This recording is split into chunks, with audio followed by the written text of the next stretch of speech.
Indivisible is one of those games that makes me celebrate when a game development studio is shut down. I know there's this thing online where you're not supposed to celebrate when, dev studios get shut down. It's terrible, they lost their job. And in the abstract, yeah, that's bad. People losing their job, that sucks. But there has to be some accountability for developers that waste your time and kind of almost shit on you for playing the game. Now, Indivisible, I don't know if Lab Zero has been shut down. I think there is some kind of controversy, or was some kind of controversy with them. But I don't know about all of that. I don't care. I don't even remember how I even found out about this game. It's basically a game about this little Indian girl, has a super old dad. He looks way too old to be her dad, but he has a super old dad. Some events take place early on, which leads her on a mission of revenge. And on the way to find the person that she's after, she meets a cast of colorful and interesting, well-designed, appealing characters. And Ajna herself is gorgeous. She's really appealing. And I guess the people who made Skullgirls before it was debased and bastardized made this game. And so yeah, Ajna's sexy as hell, even though she's not super curvy or anything. They just designed her where she's very appealing. And I like her personality. And I don't know, the entire game looks great and it's really colorful. But for whatever reason, the developers have made it super platform heavy. But it's not just fun, cool platforming like something like the first Prince of Persia or a lot of other platform games that are cool and fun. And I don't want the game to play itself, but there has to be a balance.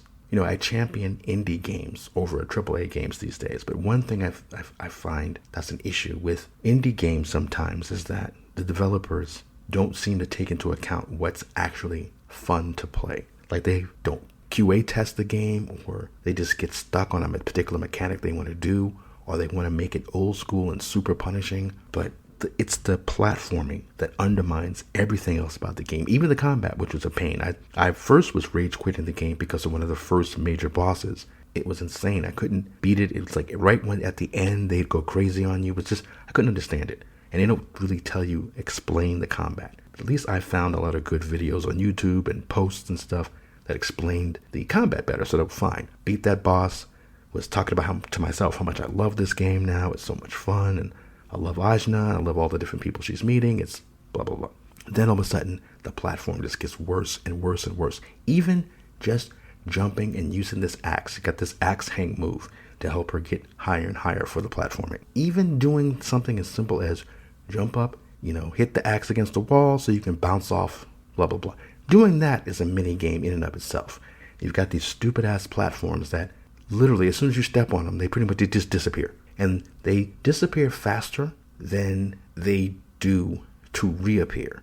So everything is set up to make it where you can't even get creative with the move sets that Ajna has. Like you might figure out, there was this one part where I was like, I'm absolutely done with this game. And you're like, okay, if I use the axe to bounce off this way, when I jump on this next platform, I'll just jump off that platform and hang from here, blah, blah. You can't do it because all of a sudden they start making her jump shorter. Like they don't keep how she jumps consistent.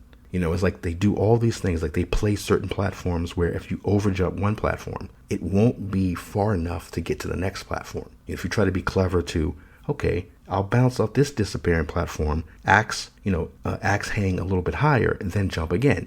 They only let you axe hang once each time. Or they do this thing where they put a little ledge above you so she'll hit that ledge and not jump on the next. It's just insane. And it's like, this is what I mean when I say game developers are sociopaths.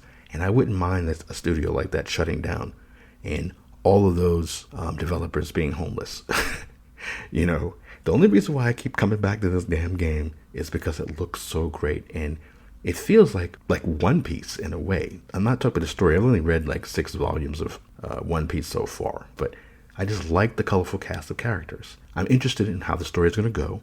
The combat is fun once you figure out how to fight certain bosses and, what members of your party, because it's like a real-time turn-based type game. So you got to figure out, it's like I'm getting crushed by this one enemy. You go online and somebody says, you just need to use this person and this person in the party, and it's much better. And sure enough, it is. But this platforming is insane because it's not just, here's some complex things that you need to use the skill and the mechanics we gave you to get through. It's We're going to change the mechanics just so it's even harder to get through this, as opposed to just keeping it consistent. Or we're going to take things, we're going to make it just hard enough, or we're going to just keep things just out of reach so you spend forever trying to get through it. So yeah, I don't know. I just wanted to rant about this. I went right back to it. I finally got past this point, and I'm stuck in another platforming section. So we'll see if I ever finish this game.